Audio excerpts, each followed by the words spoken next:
You don't get used by accident. You trained people to treat you this way. Not in one big moment, but in 1,000 small ones. Every time you said it's okay when it wasn't. Every time you gave when you felt drained.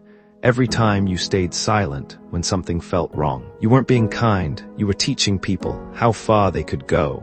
And they learned. Perfectly, because people don't test boundaries once. They test them repeatedly until they find where you break. And if you never break, if you always bend, they stop seeing you as someone with limits. They start seeing you as someone without them. That's when the shift happens. Subtle, invisible, dangerous. You go from respected to relied on, from valued to used, and the worst part, you feel it happening. That quiet resentment, that heaviness in your chest, that voice in your head saying, this doesn't feel right. But you ignore it, because keeping the peace feels easier than creating tension. Because saying yes feels safer than saying no. Because disappointing others feels worse than betraying yourself. So you keep going. And slowly, you write the rule book for your own exploitation, line by line, behavior by behavior, until one day you look around and realize no one is crossing your boundaries. Because you never drew them, and here's the part that hits hardest. You already know this. You've always known this. This isn't new information. It's just the truth said out loud. And once you hear it clearly, you can't unhear it. Now listen carefully. This isn't about becoming cold. This isn't about pushing people away. This is about becoming precise, intentional, uncomfortable in the right moments. Because the version of you that keeps getting used is the version of you that avoids discomfort, avoids confrontation, avoids friction, avoids standing still when someone pushes. So today, that changes. You're not learning how to be liked. You're learning how to be respected. And respect is built differently. It doesn't come from how much you give. It comes from what you refuse to tolerate.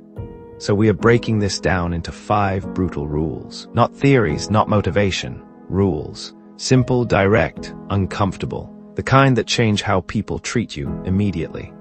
1. The rule of withheld access. Not everyone deserves your availability. Right now you are too accessible, too reachable, too responsive, too predictable, and it's costing you. Because when something is always available, it loses value. Think about it. The more someone can reach you, the less they think about reaching you. No anticipation, no consideration, no respect for your time, because in their mind you're always there. And here's the truth no one tells you. Constant access kills perceived worth. Not your personality, not your skills, your availability. You removed all friction, and friction is what creates value. When there's no effort required to reach you, there's no effort made to respect you. So people start treating you casually, canceling plans, replying late, expecting you to adjust. Not because they are evil, because you train them to. Now here's the shift. You don't disappear. You don't play games, you create space. You delay responses. You stop replying instantly. You become less predictable, not to manipulate, but to reset the dynamic. Because when access is limited, attention increases. And when attention increases, respect follows. At first, it will feel uncomfortable.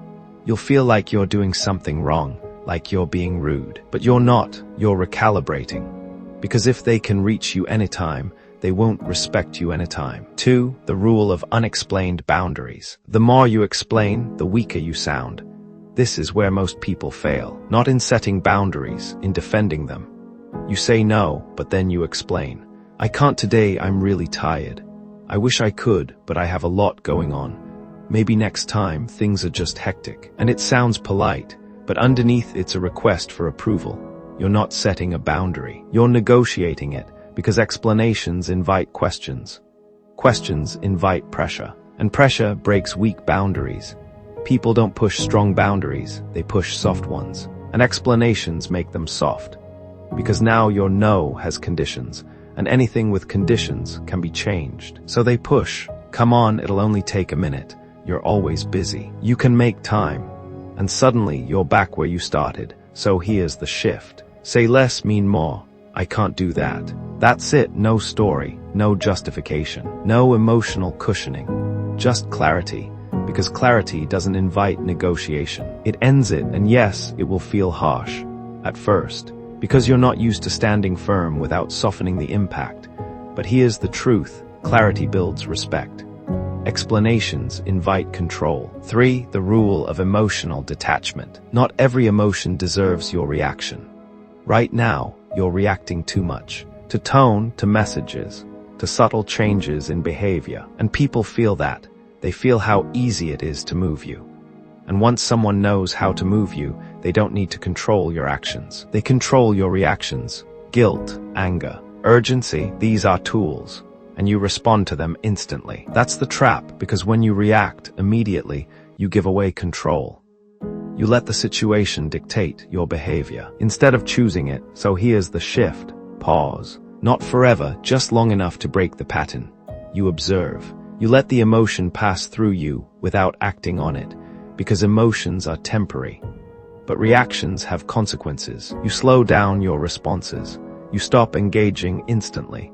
You stop matching intensity. And something interesting happens.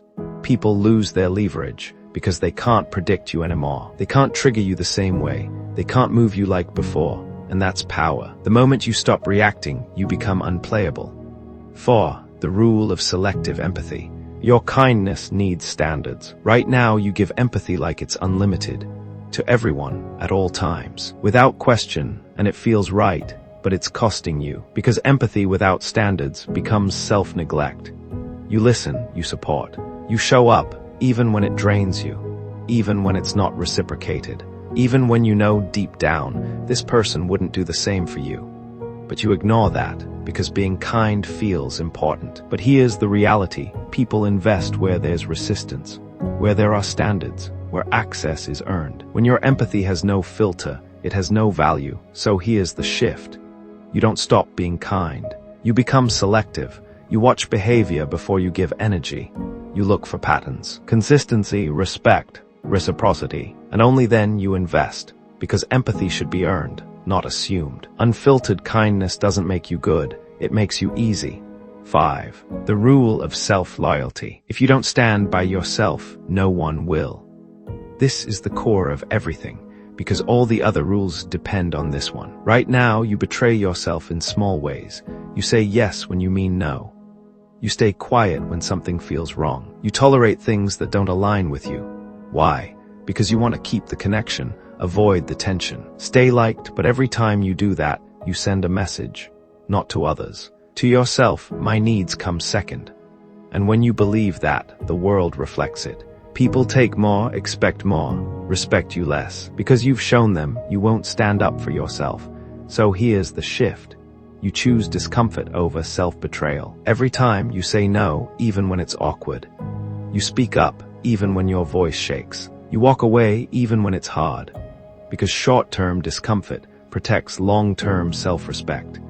And once you start doing this consistently, everything changes. Your posture, your tone, your presence. People feel it without you saying a word. Because the moment you stop abandoning yourself, the world stops testing you. Ending people will notice the change. Not immediately, but gradually. In how you respond, in what you tolerate, in what you no longer accept. Some will respect it, they'll adjust. They'll meet you at your level. They'll value you more. Others will resist it. They'll question you, push you, try to pull you back into your old patterns. And that resistance, that's proof. Proof that they benefited from the version of you that had no boundaries. Let them be uncomfortable. You've been uncomfortable long enough. You weren't too kind. You were unprotected, now you're not.